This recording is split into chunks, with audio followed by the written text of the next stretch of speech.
Hello mga kapatid! Welcome sa Farmer Boy TV.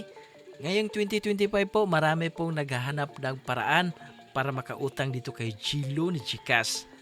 Pero bago po natin pag-usapan ang topic na yan, huwag mo sanang kalimutang i-like ang video na ito, mag-subscribe ka at syempre i-share mo na rin sa iyong mga kaibigan para makagawa pa po tayo ng mga mas maraming helpful at inspiring videos.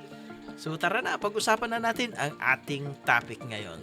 Disclaimer po, ang lahat ng impormasyong ibinahagi sa video na ito ay base sa mga legit at updated na sources gaya ng official GCash Help Center, user experiences, at public resources. Wala po kaming direktang koneksyon sa GCash o sa alinmang bangko. Gumamit pa rin ng sariling judgment at i-double check ang info sa official GCash app o website bago gumawa ng anumang financial decision. Ano ang G-Loan? Ang G-Loan ay isang cash loan feature ng GCash na pwedeng gamitin sa anumang pangangailangan, pambayad ng bills, panggasto sa emergency, o pangnegosyo. Pwede kang makautang mula 1,000 pesos hanggang 125,000 pesos, payable in 6, 9, o 12 months. Narito ang mga pangunahing requirements ngayong 2025. Fully verified GCash account. Filipino citizen, edad 21 to 65 years old. Active GCash user with good transaction history. Walang overdue na utang sa GCash. Consistent na paggamit ng GCash features tulad ng Send Money, Pay Bills, Buy Load, GSave at GInvest. Minimum G-score ng mga 80. Ito ang trust score ng GCash based sa iyong usage. Note, kailangan mong mag-maintain ng magandang usage at repayment behavior.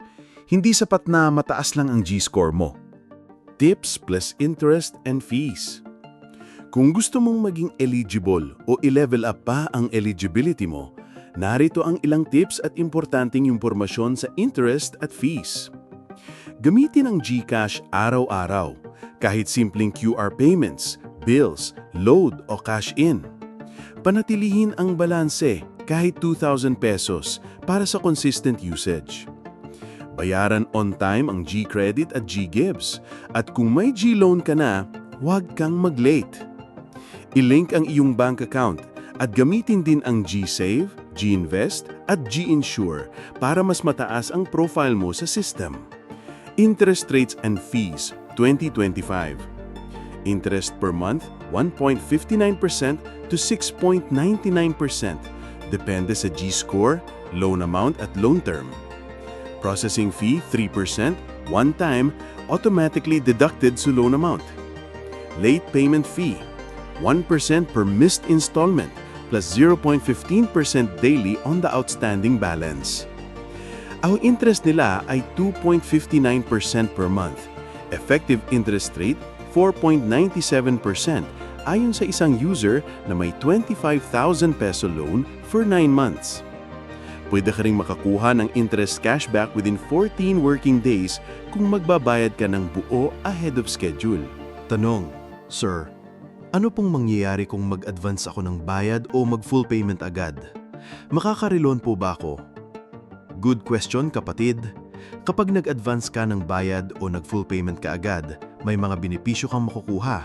Mababawasan ang total interest dahil hindi mo na kailangang bayaran ang future interest, makakatipid ka. Halimbawa, may natitira kang 5,000 pesos sa G-Loan mo at 5 months pa ang natitirang bayaran. Kung itutuloy mo monthly, aabot ka ng around 5,250 pesos total. Pero kung mag-full payment ka na ngayon, babayaran mo lang ang mismong 5,000 pesos. Makakatipid ka ng 250 pesos at mas tataas ang chance mong ma-qualify ulit sa bagong G-Loan offer. May chance ka for early reloan. Usually, nare-reset ang eligibility mo within 7 to 14 working days pagkatapos mong maklear ang buong utang. Pero hindi ito guaranteed. Paano mo malalaman kung eligible ka na ulit? I-check ang G-Loan section sa GCash app. Kapag may offer na ulit, makikita mo ito agad. Kung wala pa, patuloy lang sa paggamit ng GCash features para tumaas ang G-score mo. Reminder, Kung may late payments ka sa past, pwedeng madelay ang pag-reoffer. Pro tip, may mga viewer na nagsabi na nakakuha ulit sila ng G-Loan within 2 weeks after full payment, basta consistent at active ang GCash usage nila. Ayan mga kapatid, kung may iba pa kayong tanong, i-comment lang sa baba at sasagutin natin sa mga susunod na videos. At syempre, huwag kalimutang ang like, share at subscribe para lagi kang updated sa GCash tips natin dito sa Farmer Boy TV.